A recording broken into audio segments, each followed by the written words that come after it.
just like that, we are back. You are watching This Pink Cloud. We are a show all about that recovery and multiple pathways to it. I am DJ Kelly Reverb. I am an RSPS. And sitting in with me, the follically challenged Chad Lamons. Hell yeah, dude. How are you, Follically challenged Chittlemans, dude. Chittleman's Chad Lemons. You know how I'm doing? I'm doing great, dude. Hell yeah.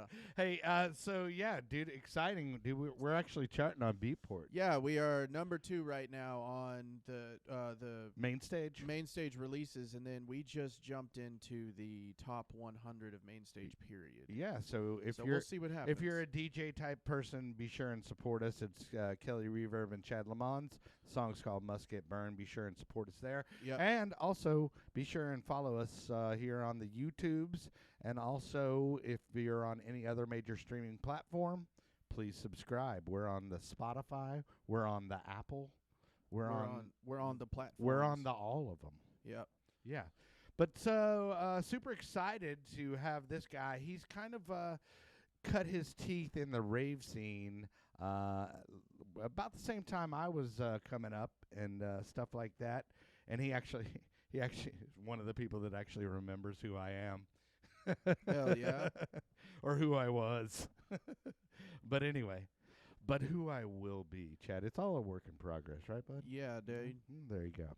But my good friend, all the way in from Miami today, ladies and gentlemen, not just a photographer, not just a videographer, but a media assassin, Mr. Seannie Cameras. Yeah, dude. How are you, brother? I'm doing well. Thank you for the illustrious intro. Well, I try. Hell yeah. You know, hey, man, I mean, the Dilated Peoples gave you the media assassin term. So I'm like, I just took it. yeah, dude, I would too, man. I don't blame you. So how are you, man? I'm doing well. I'm just, it's a lovely overcast day, threatening to rain all day here in the lovely 305. Right. And, yeah, just chugging along.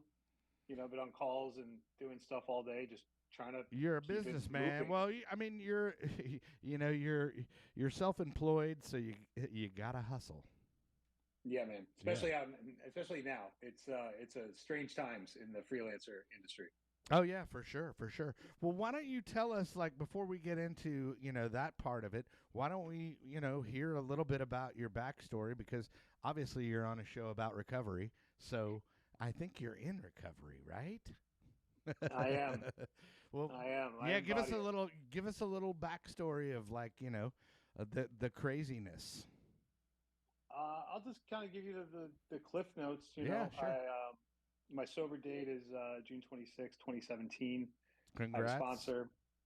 Thank you. My sponsor has a sponsor. I have a home group in Los Angeles, California, and what it was like and how I got there. I mean, it's kind of like your garden variety, alcoholic.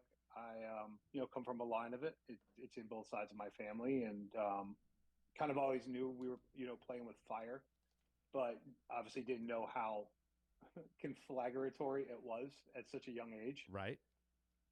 Most people say that, they had their first drink at a certain age and they arrived. I don't really. I had my first drink at a certain age and I blacked out. Well, I'll get to that. Just fun fact.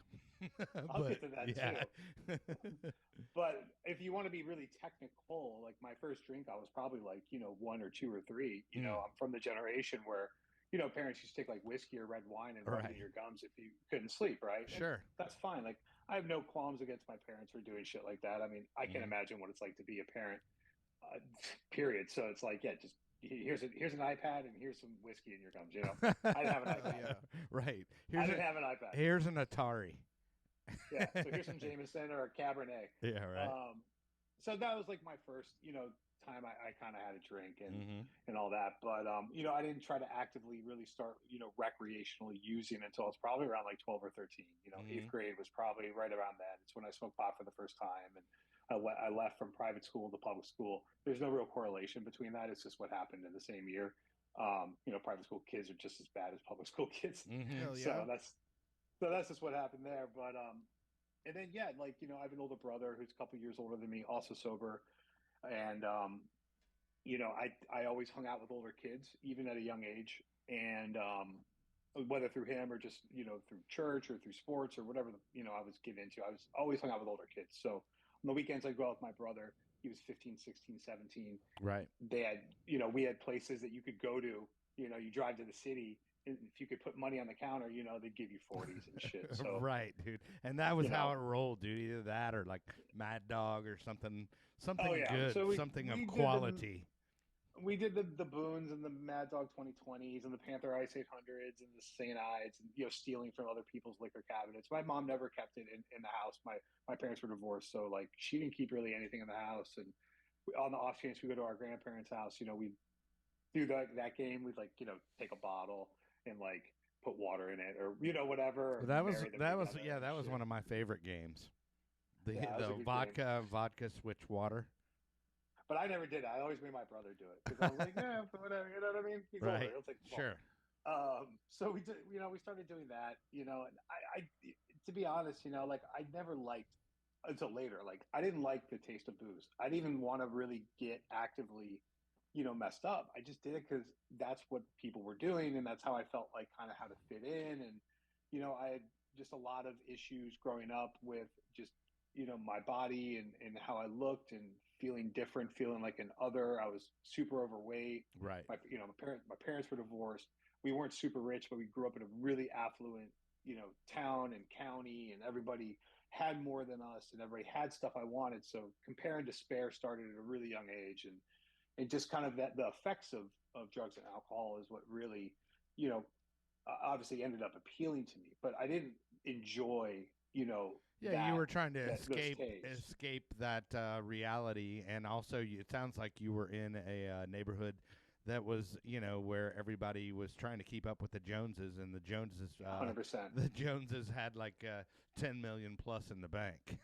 Oh yeah, and the Josensteins were crushing it. Right. So it was a time, man. So I don't really regret any of it, but it did lead me, down a really dark path, through high school. I started blacking out super early and, experimenting with other things just because of just, I had a large group of friends from private school, public school, rich, poor, whatever, so I always had a nice bouillabaisse of people in my kitty that were my friends.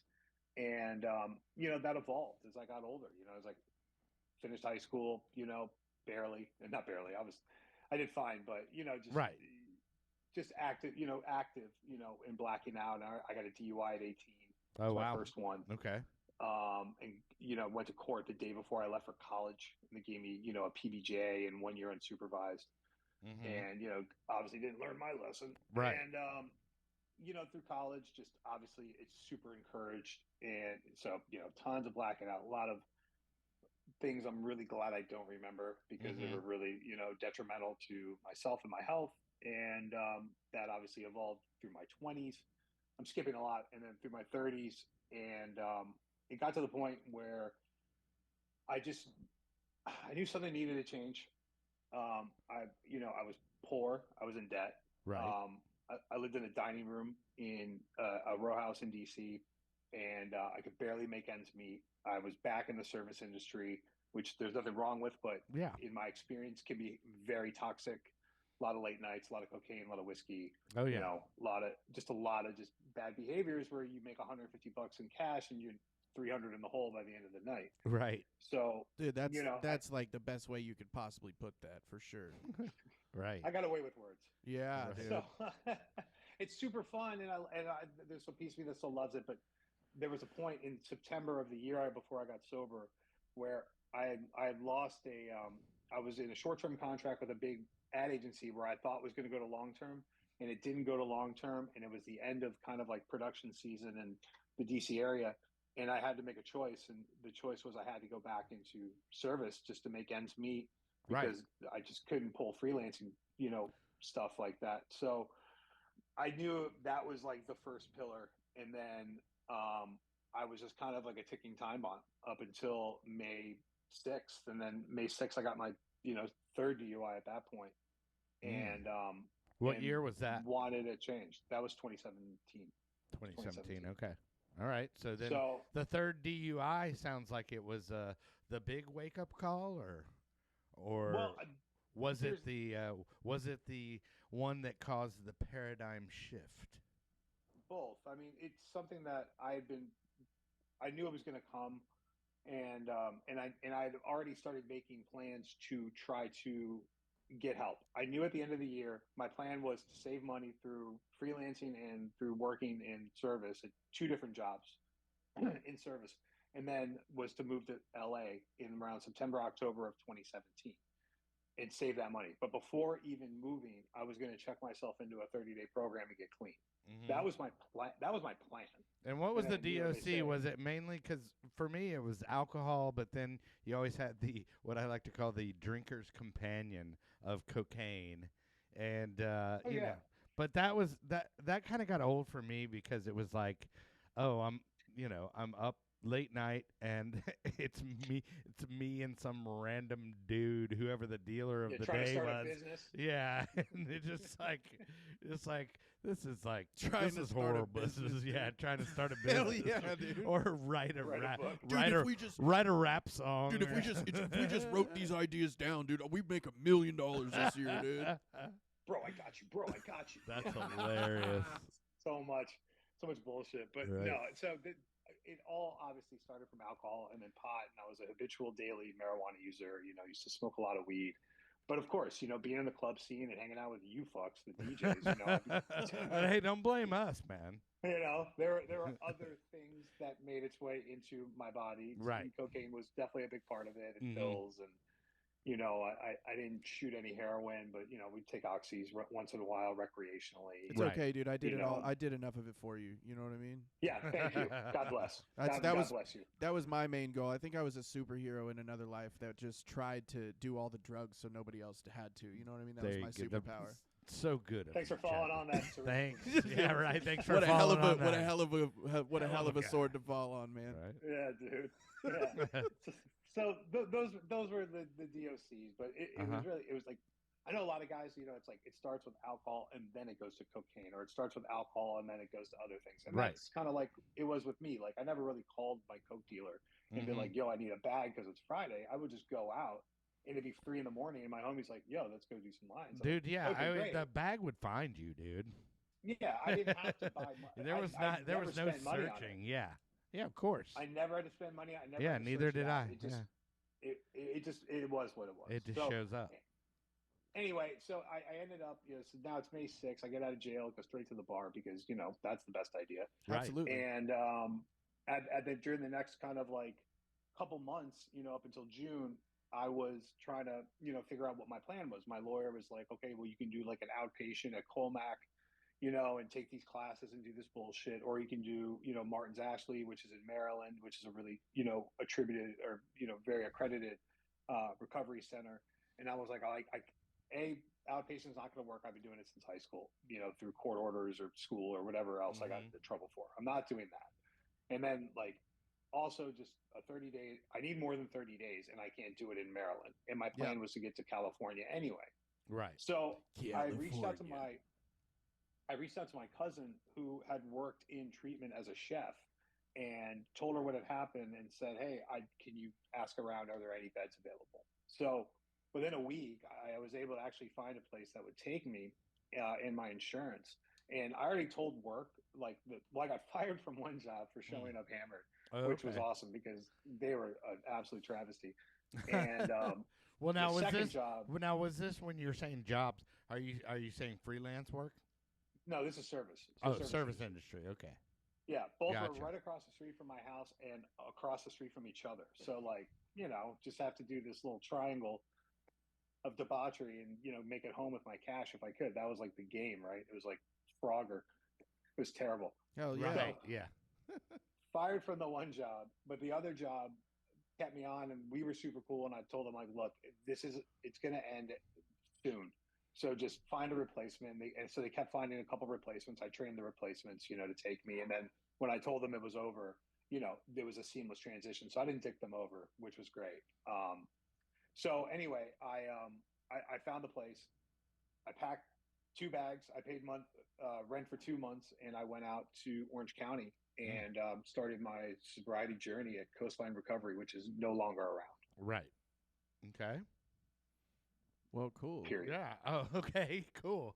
And then so you did that, and then what? I mean, so as far as your recovery, so you went to that Coastline Recoveries, but then what did you do outside of there in order to maintain that? Because I mean, like I would say probably 95% of people that go to rehab, it doesn't necessarily stick.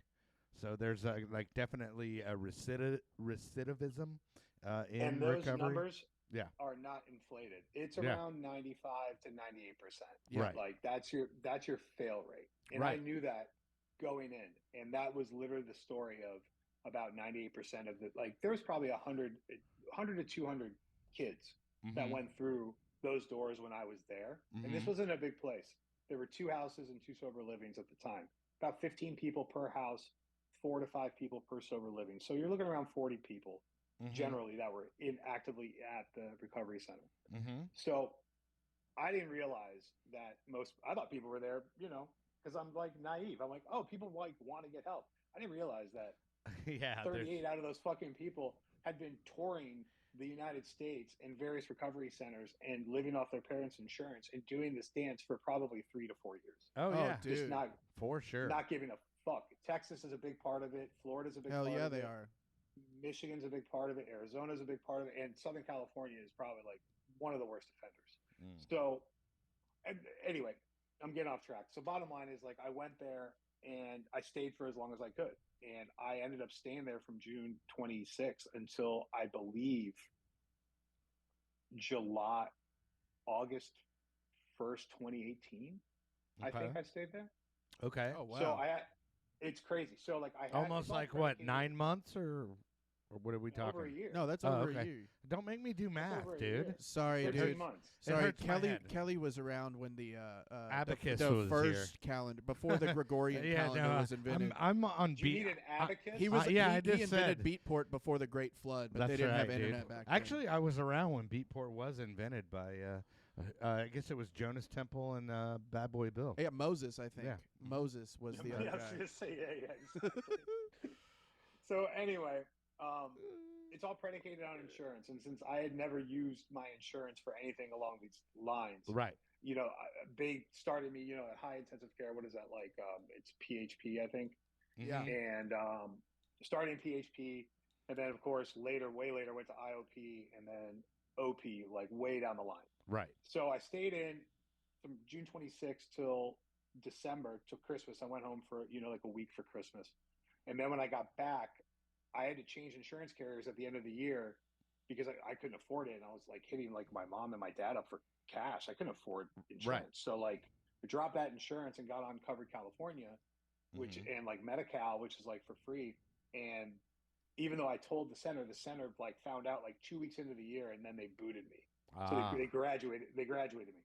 So I moved from one house to another house, and then I moved in January. I moved from that house to sober living, where I was technically outpatient at that point. And that's where I lived from January until around June or July. And then they kicked me out again because they You got graduated well, from there as well. I was the only one paying out of pocket. Okay. I was paying out of pocket, and everybody else was paying insurance, and those insurance premiums are in the thousands per patient. Oh yeah. So for if sure. they're making $700 a month on rent from Sean, they're getting probably 3 to 7 on homeboy next to me. Right. So if it doesn't make dollars, it doesn't make sense, and I didn't make sense. So they kicked me out, and they condensed one of the sober livings to one sober living. So instead of 2, it moved to 1. And thankfully, since my cousin lived right up the street, I ended up sleeping on her couch for like 2 or 3 weeks until I ended up with one of my best friends and mentors, Brody, in Santa Monica, and that's how I started in Santa Monica. Okay. Well, okay, so let's go back and like, when did you get into the whole media aspect? Like, I mean, you're back in, was this the 90s that you started doing Yeah, actually, some I did. videography and I all started that? in high school. Yeah, I Mm-hmm. started in high school. I went to Churchill High School in Potomac, Maryland. Small fun fact: it's what Aaron Spelling based 90210 off of. It's Okay. if that gives you any idea of the affluence of Yeah, what sure. that that there you are. So we had a like a photography program and a like a broadcast videography program at the time. So I did both. Mm-hmm. So I did photography for 3 years, loved it, and then did broadcast media for 2 years, 2.5 years or something within that realm, and just fell in love with it. And I didn't get into like a lot of the first schools I wanted to, but I got into a university called University of Dayton in Ohio, where they gave me a scholarship and financial aid, and not the best major, but it was a place where I could get a 4 year degree, meet some really interesting people that changed my life forever. And also in media, ended up changing my life forever. Right. And Well, so like let's hear some like cool stuff. Like what was your first cool gig where you were like, "Oh my god. What am I doing here?" I have a lot of those. Yeah, yeah, yeah. But So like it one of all the it's early ones. well, it's funny. So if you look at the early part of my career, like I'm just like kind of like this footnote, fly on the wall footnote in a lot of like kind of people's lives that, at least in the rap community, that people have heard of. Mm-hmm. And I hit the gate running, hit the ground running, when I was 22 when I got back to DC. So my plan was really into independent hip hop and independent music and all those kinds of things.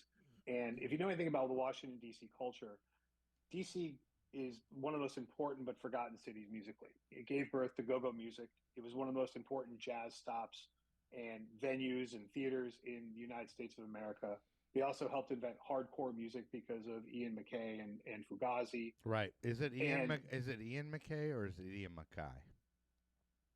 you know, one day I'll tell you one thing, and another day I'll tell you another. Right. There we go. And but that's all I'm going to say about We'll have that. to call Ian and Um, figure that out. We'll call his people. but the Ian, Right. the God Ian. Yeah. So anyway, there never been anybody that really world renowned or even nationally renowned was known in the hip hop community, and Mm-hmm. that's what I was really really into. So my loftiest dreams was I'm going to get a camera and I'm going to hit the ground. I'm going to make the definitive DC documentary on DC hip hop. Mm. And that's where I started to meet a lot of people. Oh, So I cool. started showing up to shows. I started shooting everybody's shows, and I started just compiling all this footage and going to Baltimore and linking with Cats and Sonar because Steve Gordon was throwing the Elements parties there and also Mm-hmm. running Tax Low and all the other big EDM parties in the room next door. And so I'm meeting all these different people. And then I met another sober gentleman, my good friend Timmy Grins. And Timmy is the one who kind of took me under his wing and started taking me to New York and around DC and Baltimore and all these other areas, where we ended up starting the first like online network. It was Mm-hmm. called The Breakdown. And The Breakdown was basically like a Yo MTV rap style, where it was like a, you know, 30 minutes instead of 90. It was a 30 minutes show where we would interview independent hip hop artists that were well known in the, internationally in the community, and showcase music videos in between the interviews. Mm. So, I'm ending up on tour buses with like Merce and Gym Class Heroes, working with Ill Bill from Nonfiction and Were Sworn you also Members. doing the interviewing as well? No, I was camera. He was the host. He Oh, was the okay. host interview. Cool. And that evolved in, so that was kind of like my first thing. It's like, holy shit, I'm like listening to these guys for years, and now I'm like hanging out on a tour bus with them or backstage, and I get to like rub elbows with them, and Right. like, yo, this is really cool. So that would be like my I've arrived moment at that age, at like 22. Mm-hmm. And also during that same time, I met with these other cats in DC, where we started an online, I don't know if you remember like Smack DVDs. I do not. Tell us what they Okay, are. so Smack DVDs were basically, they were DVDs. They came out of New York, and they were like freestyle battles and beefs and like live shows and interviews and on the street shit that was like super hood, but like super rap hip hop Right. centric in the early 2000s. And what we had was called In the Streets, which was kind of like our version of the Smack DVD. And In the Streets was like working with a lot of like kind of like bigger names, like, like a lot of like the Dipset. We were working with like Jim Jones a lot, and like Joel Santana, and a lot of New York cats. So Right. I found myself really involved in like these weird polarizing hip hop worlds, but that was like kind of like my first foray into those like real like music industry shit. And then of course WMC's in like '05 was Yeah. like the other side of it. And what people don't know is WMC is is what is now called Miami Music Week, but it used to be called Winter Music Conference. I think it still is actually, but that's what Yeah. happens in Miami, and it's kind of like the who's who of DJs. As far as electronic music goes and dance music, and they have panels But a and lot all of that kind hip of stuff. hop dudes used to go down there too. Well, So I'd see, and actually go that was down the there and shoot the thing. hip That hop was dudes. that was the thing for me. Like when I see P Diddy showing up to see Carl Cox, I'm like, oh, dude, things are changing. You know, I saw P Diddy down there at Mansion. He popped I out was of, I was there, dude. I was in like there. '05 I was there at that one when P at Diddy Mansion. showed up. Yeah, at Mansion. I was walking down with Collins or whatever it was, and this fool literally jumps out of a big Well, white limousine in you front and of me I, and dashes through this you door. and I were probably about 50 feet away from each other at some point. That's so weird. Yeah, That's so weird. crazy. So yeah, there's a kind of like a weird little time capsule of like, okay, these are some first like I've arrived moments in the media industry. Right. Well, tell us, like, I mean, because I mean, you know, you're around this craziness or quote unquote air quote circus. What? Give us a crazy story. Give us a like, holy crap, you know. I mean, where I'm drinking, where they're drinking, what or like what? Give me some era I down tell you what. What's one of your favorite ones? favorite moments or just. No, just whatever. I mean, just I, you're don't pigeonhole yourself, dude. Just explore your space. I mean, well, there's a lot of things I can kind of say. Well, I mean, say it, dude. No filter. there's a few like just incredible moments. Like Let's get some name dropping going and I'll get to there if you stop interrupting me. oh, I'm sorry. Fuck I'm yeah, sorry. dude. Let Kelly Hey. have it, bro. Hey, Let no, Kelly have I it, am dude. sorry, dude. There's a delay. There's Okay. a delay. There's a Yeah. delay. No, you're good. Thank you, my follically challenged brother. No, I just did one of the I just made Chad laugh like the Pillsbury Doughboy. Dude, this guy is my hero, dude. He is, man. He made fun of Kelly too on air, man. some of my I have a few favorite moments. So I'll kind of go in order. One of them was in early 2007 because of Timmy Grants, because of the success of the breakdown and what we were doing. We were expanding to a couple other shows. One of them being Riding Shotgun, and Riding Shotgun was basically having like a modern day tour vlog, like what everybody takes advantage for now: show recaps, tour vlogs, daily check-ins with stories. It's like what we were originally doing. So we started with Gym Class Heroes, where they were sending me mini DV tapes in the mail, and I would edit these little vignettes together, 36, 30 seconds, 60-second, like little day in the life, backstage, on the road type stuff, right? Mm-hmm. And then they systematically at the same time we had started a show called the Ill Bill Show. Ill Bill is a really incredible rapper from New York. He was part of a group called Nonfiction. Very important dude, big in the NFT space actually now. Just a vicious MC, and was at the height of their popularity in the 2004 to like 2008 with the Future Is Now. So we had started going to New York like every week, basically doing stuff with him. And there came a time where we melded the Ill Bill Show with Riding Shotgun, and they flew me to London to shoot this incredible show at I forget the name of the theater in the West End.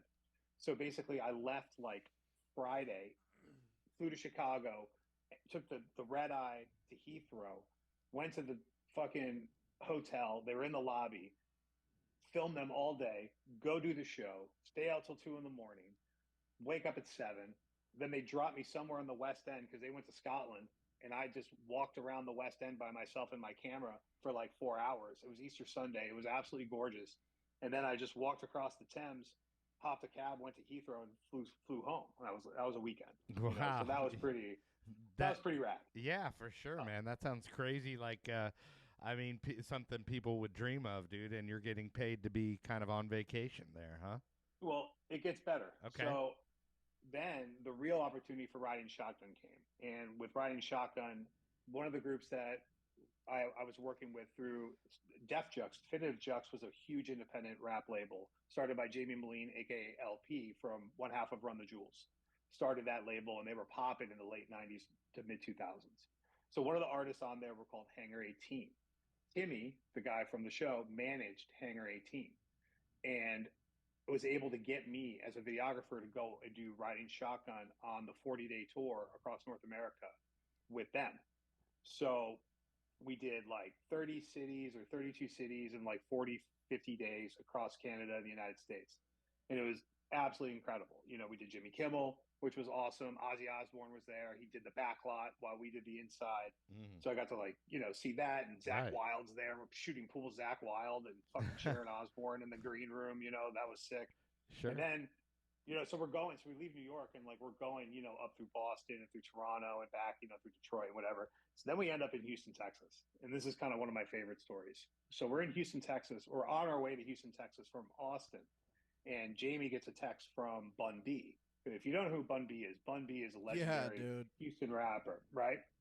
You should. You're from Dallas. Come on. Right. Bun B's a legend. Right. Bun B is an absolute legend. And so he texts him. He's like, yo, dog, like, I know you don't know me, but like I fucks with you heavy. I've been loving Co-Flow since the 90s. Like you're in my town. Like let me show you some hospitality. So like Bun rolls up with a bottle of syrup, a couple blunts, and a video for the International Players Anthem, which was the video that he did with Outkast, which is such an incredible song. It's such an incredible video. And he brought the DVD to the bus, and we watched it on the bus before it hit MTV. Oh wow, that's cool. That's so cool, dude. By that time, Bun is also one of the nicest people. Like, such a nice, genuine dude, hella cool, just no airs about him, right? So he's hanging on the bus, everybody's having a great time, and by this time, I had been growing my hair out like something super massive, and I have these wild Irish curls, right? I need to see pictures. I have photos I can send you. Nice. So at one point, they were like, "Oh, we're going to cut your hair on stage." So they asked Bun if he would do it during the concert. So I'm shooting the show, and Bun comes out to like, you know, like hype the crowd. The crowd's going nuts. It's really great. And they're like, and we're going to bring up our videographer, and we're going to cut his hair on stage. So Bun had gotten a fucking razor kit like from his homie who dropped it over, you know, to the bus. And they put me on stage, and someone grabs the camera and starts filming me or whatever. But my hair was so thick, and I don't think the blades were oiled correctly that like he couldn't like cut my hair. So he's like trying to cut my hair, and he's like, "Yo, your shit's too thick, dog. I don't know what to do." And I was like, and I literally just said verbatim, I was like, "Oh, I don't know, man. Fuck it."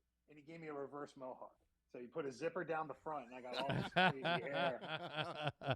And that was that. And like we dapped each other up. We went to the bar, drank some Hennessy, and then the end of the show happened, and then we left town.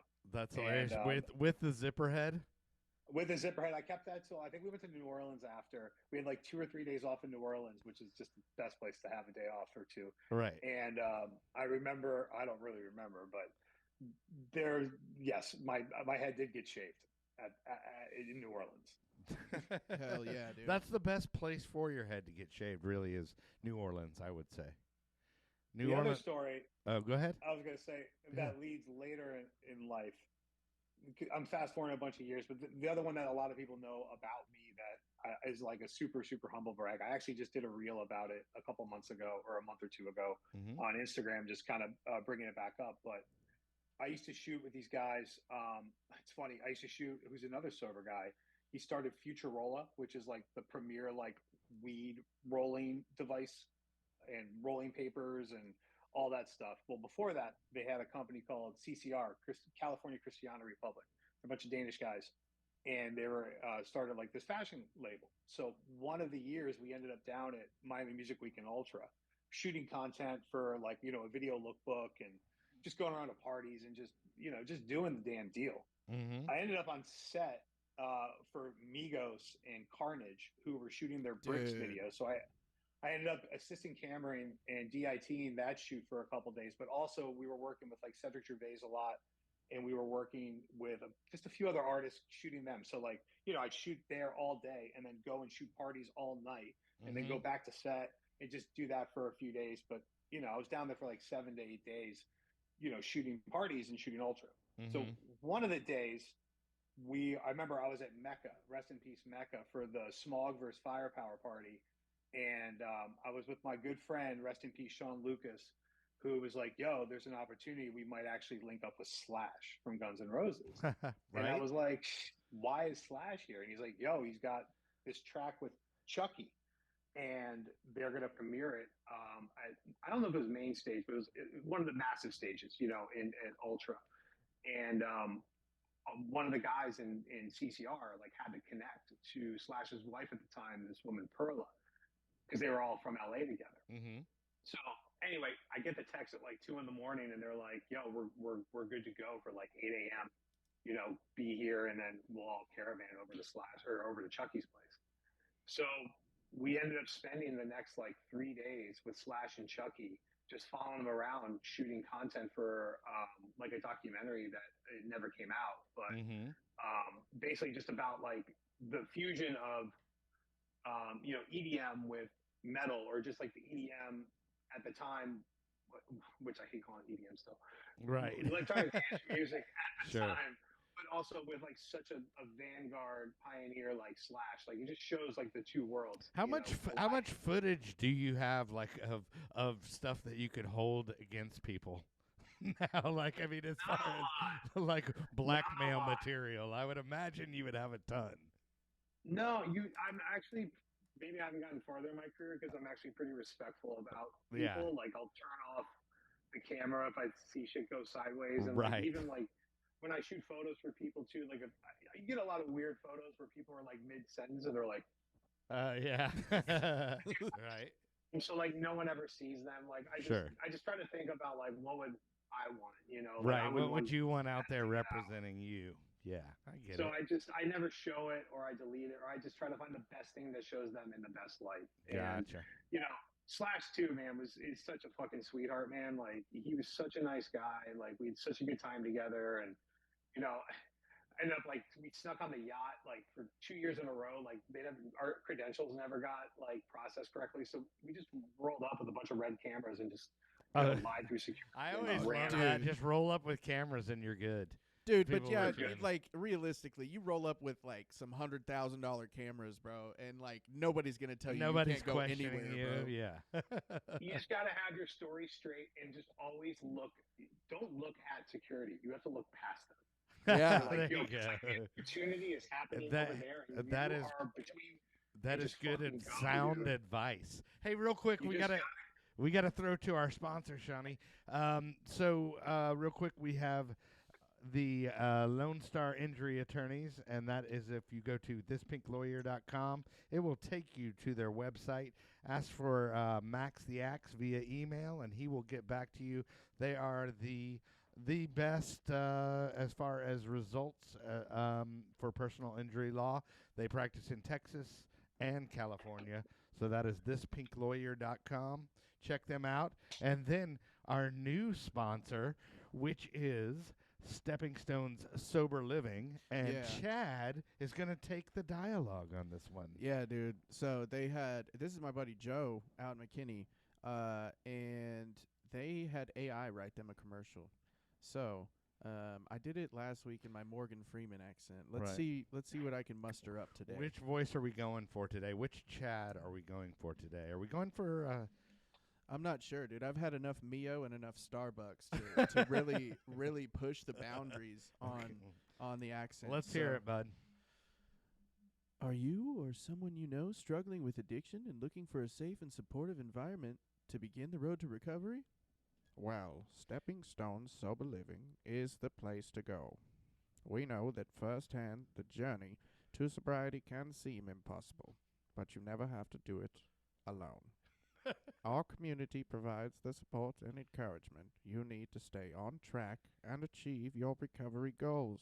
Dude, this AI commercial is so good. You love it, dude. It's fantastic, right? Yeah. So they offer clean, comfortable accommodations that will help you feel right at home, and they are right next to historic downtown McKinney. I love it. Several vibrant recovery groups, so you can easily access the support and the resources you need to succeed. You're going in between Morgan Freeman and then Katharine Hepburn in like On Golden Pond.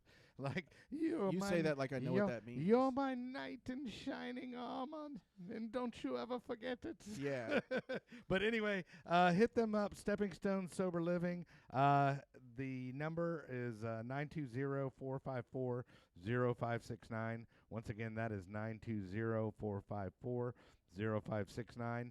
Ask for Joe, and And they will I hook think you up. everybody on this show right now can agree that sober living is a fantastic way to get stable in your recovery. I love it because it offers that accountability outside of rehab, man, and it maybe you have more of a shot for the rehab stint to stick.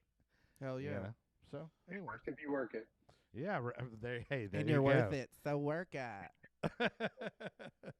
But sorry for the interruption, dude. But so I got a question for you. As like currently now, I saw a video that you posted on your Instagram about a gig that you were doing, but it was like multiple cameras and like craziness. So like, do you know which video I'm talking about? I think so. I think you're talking about the event gala. Yeah. Yeah. Yeah. So why don't you kind of walk through people like, I mean, maybe if somebody's, looking for a media assassin, like kind of tell them what you could offer or what you I do. meant to say that, dude. Yeah. He is a respectful media assassin. Well, I guess to get into that part, I'll start with this part. Like, I've always had a very non-traditional kind of trajectory in my life. It's just up until a certain age, it kind of went this way, and then it kind of splintered. And that kind of happened with not only recovery, but also just with my life as a professional, where like, a lot of people in the film industry, like they come out of, film school or whatever, and they get a job at like a rental house, and they get to learn the gear and meet people, and then they they become PAs on set, and then eventually they'll be like a first AC, which is assistant camera, or second AC, or something like that, and they'll maybe work another position like a first assistant director, and then they can eventually be camera operator, and then DP, and then director, and then whatever. There's always this like kind of ascension. And for me, it's there's never been any linear, clear cut thing. It's kind of been like Jackson Pollock and just like kind of throwing fucking shit on the wall and kind of seeing what works and what sticks. So I've had to like kind of like learn a lot of different roles because one role won't pay me enough to sustain a living. So I can't make enough as a videographer to sustain a living. I can't make enough as a video or as a photographer to sustain a living, or as a producer, as a director. So I've had to do all of these different niches, and the modern day media assassin has to kind of all play those parts in general, right? You have to kind of be a Swiss Army knife or a jack of all trades to get ahead. And so I've been blessed where I've done a fair amount of millions of different types of, photography. It could be food photography, it could be portraiture, it could be live event, it could be headshots, concert photography, behind the scenes, it could be all those things. And then take that and attribute it to video. It's the same kind of deal. And then, for something like that, that's with an agency that I work with out of Washington, D.C. called Washington Talent Agency. And one of their biggest clients was having their annual gala at the Gaylord National, which is a massive hotel convention center. They're all over the U.S. There's like a massive one in Denver and Nashville, and we have a big one in D.C. So, long story short is, since they're such a good client, I was like, let's do a video, because they didn't hire any video for their package. They hired portrait stations. So when people come up dressed in the nines, they can have an incredible, beautiful portrait of them and their whoever they brought their date. With a beautiful production designed background in the background. And there was, let's see, 2, 6, I think there were 8 portrait stations there, plus roaming photographers, plus novelties, which are like a 360 booth with like a phone that goes 360 around and creates like a stop motion. And there's like other like photo booths and vanity mirrors where you can do other sort of fun, photo novelties. I'm not using the right terms, but whatever. So they had all these bells and whistles, but they didn't have any video. So I had to cover 3 ballrooms, which are massive. If you've ever been to a hotel, think massive ballrooms. Cover all of those ballrooms for the client, but also cover the nuts and bolts of what was happening with the portrait stations and all of the different, add-ons and attributes that Washington Talent was providing to create some video assets for them to also sell to other clients. Hey, look, this is our 360 booth in action at one of the biggest galas that happens in the DC area. This is the footprint of our portrait stations that we can bring to your next wedding or your next conference or your next whatever. This is how it all works. This is the egress. This is the level of equipment that we're bringing. These are the level of photographers that are coaching everybody on posing. So it was a kind of a twofold approach that I thought was worthy of kind of doing like a breakdown behind the scenes reel on, in the effort of trying to market and promote myself and kind of just do something a little bit different than just showing my work Yeah, via video. I saw that video, and I was like, man, I'm sweating just watching that reel, dude. You know It what was I a lot mean? of work. Yeah, it It was a was. lot of work. It It was was a for lot of work. sure. Hey, speaking of work, man, I want to I always like to get this as far as recovery oriented. What would you recommend to somebody maybe that's out there struggling? What would you recommend to that person, or maybe to a younger version of yourself? Honestly, the cornerstone of my success is, I mean, obviously support of family and friends is great, but you need you need to be 100% honest and willing with yourself. Mm-hmm. If you don't have any sort of cognizance of who you are or what you've been doing, if you want to change but you don't know how, it starts with honesty and it starts with willingness. Are you coachable? Are you teachable? Are you willing to think that you do not have the best fucking idea? And are you willing to ask for help? And Mm-hmm. if you do ask for that help and you start to get it, are you going to buck or are you going to acquiesce? So having the right frame of mind, saying that you're ready, knowing that you're ready to resign that life and to be, and kind of like in the Marines, you know, where they tear you down to bring you back up. Mm-hmm. You have to be ready to be torn down in the best way possible so you can bring yourself back up. Right. And that's literally, I think, just willingness has been the cornerstone to my success. Right. And I was gonna say, I feel yeah, very blessed. you can't make somebody want to recover, or you can't make them I want watched it. recovery. I watched it, and you probably did too. I mean, the guys that would, it was like a revolving door. You know, sometimes I would get three of the same client in 3 months. They just keep coming back. Or, you know, like, oh, he was here last year. He was here 2 years ago. And Uh-huh. now he's back again. This is my 37th recovery center. This is my 54th recovery center. Like, Oh. these are not inflated numbers. These are real Oh numbers yeah. from real people, you know? Mm-hmm. So that's the problem, you know, and that's where this is a separate issue altogether, but that's like where enabling and codependency and, you know, Al-Anon come in, which is a whole other separate program.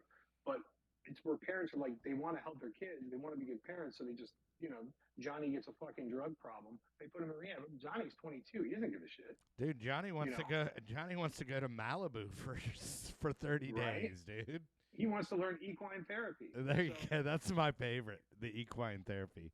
it's really, it's such a fine line between like, where do you help and where do you hurt and where does the help hurt, right? Right. Like, to you can lead the horse to water, but you can't make it drink. And I'm so glad, in more metaphors, I was thirsty as shit for change. Right. And I still am thirsty for change. Like, I still could have a better program. I could still be a better version of myself, even though I'm super, you know, elated on how far I've come and what I've been able to do. But like, I haven't, I hope I haven't done nearly what I've hoped and thought, because I'm still willing to be honest with myself and to change. Right. Cool, man. Hey, Chad, did you have any questions for Seannie? So it sounds like you've taken the coolest. So far, what I've seen in recovery is one of the coolest aspects of life is like every day is an opportunity to grow, and it sounds like you have embraced that wholeheartedly, because you say you're not done, and you could still be a better version of yourself, and this and that, and like every day. I'm sure, I don't know if you do nightlies or what that looks like for you.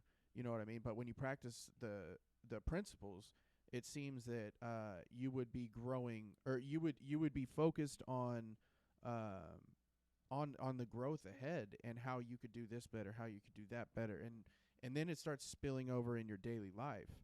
And it sounds like you absolutely practice those principles, right? I mean, I really try to, you know, but it's progress, not perfection. I mean, as Yeah. cliche as it is, it's true. And I beat myself up the worst because, you know, we have a term that I learned in my home group that I'll pass to other people. It's tough for me to stay in the present and we future trip. So Oh I yeah. trip on the Mm-hmm. future Yeah. super, super hard. And, you know, I always have to constantly have to play chess and Tetris with my life and my schedule. And, moving shit around so I can make it work. Like you should see me earlier with trying to book flights, like trying to make all these pieces work. And it just it spills over and it causes anxiety and it causes distress, and then feelings of self-worth and your character defects start getting magnified, and then you start spinning out of control. I mean, that's a daily thing for me. And if imagine like what it was like when I was active, like it was even worse. Right. Oh, yeah. Like Throwing a little crazy had a no little bounds. substance in on top of that, dude. Oh, and plus no sleep and a terrible diet and no money and security or self-worth. I mean, yeah. So I think it's super important. I'm actually in a really weird place right now where like I feel like I'm in a weird kind of like emotional plateau where I've done the steps twice. I raised my hand, for sponsorship. No one, hits me up, which is fine. Like they'll come when they come. And thank God I don't have a sponsor that's like, you need to find a sponsee in 30 days or you're fired as a sponsee. Right. There are guys like that. I Yeah. think it's the dumbest shit I've ever fucking heard. And I don't care Right. who wants to argue with me on that. I think it's dumb as shit. Right. So anyway, I try to practice these things in all my affairs, but I'm having trouble just with character defects right now. And trying to also improve on my stuff. Have you ever gone like and actually done, because a lot of people say therapy and stuff like that, have you ever gone I do dual track. Yeah. No, I have a therapist. I've had a therapist forever, and I got a couple. I just don't see them as much as I like. I've done breath work, which is great. Sure. And I've been trying to actively do more morning meditation. So more like, mindfulness. Well, that's where my step 11 has been trashed. Where like, I mean, I pray every day, which is great and helps, and that connects me to a higher power and gets some things out of me that shouldn't stay inside. But also, you do need that human connection, and you also need that spiritual connection through meditation, and that's something that I've really been trying to improve on, because this is, like I said at the onset of this conversation, it's been a really weird year for freelancers, and I've hit this kind of weird sidestep plateau area, and unfortunately, a lot of my self-worth and validation now is tied to the accomplishments I've been able to do professionally. And that's not healthy. Yeah. And resting on your laurels, right? But I'm not resting on my laurels. Yeah. The thing is, I've been seeking. Well, no, but your identity, to me, like your identity and your, like you said, your self-worth is dependent on your is like, oh, if I kill it or if I score this huge gig, then I'm a success. Whereas, you shouldn't view yourself or put that kind of, stigma on yourself. We're our for own that. worst enemies, Yeah. dude. 100%, dude. And that's why I have no one to blame but myself. And hopefully I can look inward and start to find some more peace. And that's what I'm trying to find, is I'm really trying to find some more peace with what is, and try to, focus on the things. Well, that it sounds like it sounds like you are similar to all of us, in which we are all a work in progress, Yeah. Well, hey, I wanted to give you an opportunity to, to plug anything like social media or anything you have coming up, or something you would like our listeners to check out as far as what you offer. Yeah, I mean, I think just get to know me, SeannieCameras.com, SeannieCameras, SeannieCameras.com. You can see my reels. You can see some fun examples of, some of the clients that I've worked with and some of the videos and photos that I've been a part of. And, Instagram obviously as well. That's a great platform to, kind of see what I'm doing next, because I don't always post to the same platform. Same with Facebook. I might post different things to Facebook than I do Instagram or my website. But as far as stuff that's coming up, I just finished a nice, I do corporate work too, because, I love doing, music and stuff. But at the end of the day, like, one of the reasons it was good and bad, early in my career, was I tried to make 100% of the money off of 100% of the arts. Right. And I couldn't do that. Well, and the corporate dime is there and available. And you never know who you're going to meet. And you don't know who you're going to meet, and what kind of doors that's going to open. So, I just finished this one. They're been a client of mine for the last few years, and they're super great. And, I'm going to head back to LA and finish this one little thing that I've been doing with an agency out there with a celebrity chef, which is awesome. I don't know if they're going to do anything with it, but yeah, that's always weird. Like, it's like, okay, I'm going to do all this work for you, and then they pay you for it, but then they're like, we're not going to use it. The story about dude. Well, that's the other thing too. You know, it's like I've been always, you know, like the moment of like I've arrived at a moment of arrival that we talked about earlier. Right. That's one of my character defects. Like I still am like I say I got rid of, but it's still working. I'm still working through it. It's like I'm still waiting for the one project that's going to take me from here to here. Right. And whether it be working with Skrillex, you know, before he was super famous, as he became super famous, or working with Slash and having that project, or working on the documentary about Moombahton that never came to fruition, or all these other projects that I thought were going to be it, were never it.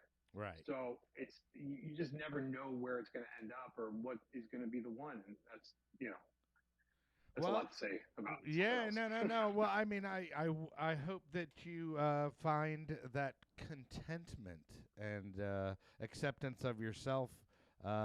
You know, here eventually or soon. You know, because living content but still wanting better, you know, is a tough thing to navigate. It's part of the human experience, dude. But one of the cool things is because you struggle like it sounds like you struggle a lot with that. Because you struggle so much, when you do find it, dude, it's gonna be like over the hill gratifying. Does that make sense?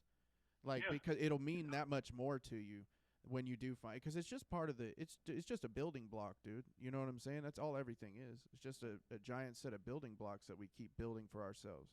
And you've made it this far, and you know, you're putting another block on the shelf. You're self-aware of it, which is, you know, that's half the battle, dude. So when it does come, I think you're just going to appreciate the fuck out of it. I'll take it. So it's something to look forward to. Well, cool. Well, Mr. Seannie Cameras, any shout-outs you'd like to give? I'd like to give, you know, the guest an opportunity to do so. I will. I'll give a shout-out to the one and only homie, Keith McKenzie, for plugging me to you. We love Keith Mack. Yeah, Hell if you yeah. haven't checked out his episode, go back and check it out. And who else were you going to recommend that was on the show? Well, the reason why I know Keith is through our good friend Whiskey Pete, who also is a stalwart in the EDM community as an MC. Anybody named Whiskey Pete is a friend of mine. Pete's great. He's also worked in treatment for a long time, and I'm sure has crazy stories, but he's a super nice guy. And well, cool. Yeah, we'll have to That's what Keith said too. Keith said Whiskey Pete as well. Between you, me, and Keith, we'll have to stay on Mr. Pete, Mr. Whiskey, and light a fire under him, because I've reached out to him, but he's a pretty busy dude, so we'll see. Absolutely. No, I always remind him. And once this episode comes out, I'm going to send it to him and be like, hey, dude. Right. Say, hey, we made fun of you, dude. Hell yeah. Always. But anyway, thanks for coming on, man. Hey, and be sure and tune in with us next week. We actually have our friend Krista Youngs on, and she's actually a good pop singer, EDM, and I would call it EDM, what she does, but she is a very talented singer, and we're excited to have her on. Other than that, Chadwick, you got anything? I don't, man. This was super cool though, because you're like a legend in your own right, bro. And like you sit back one day and be like, holy shit, dude, all these people that told me how badass my work was, they were fucking right. You know what I mean? And it'll be a super cool moment to see when the smile lights up like that inside yourself. You know what I'm saying? I appreciate you, man. That's really nice. Thank Absolutely. You. All right. Thanks again, Seannie, man. We'll talk soon. Love it too. Thanks, boys. All right, brother. Have a good one. All right, dude. Well, I guess that's all I got, Chadwick. So thanks for coming out, and we'll see you next time. But remember, kids, there is no magic pill for sobriety, because if there was, we would all take too many.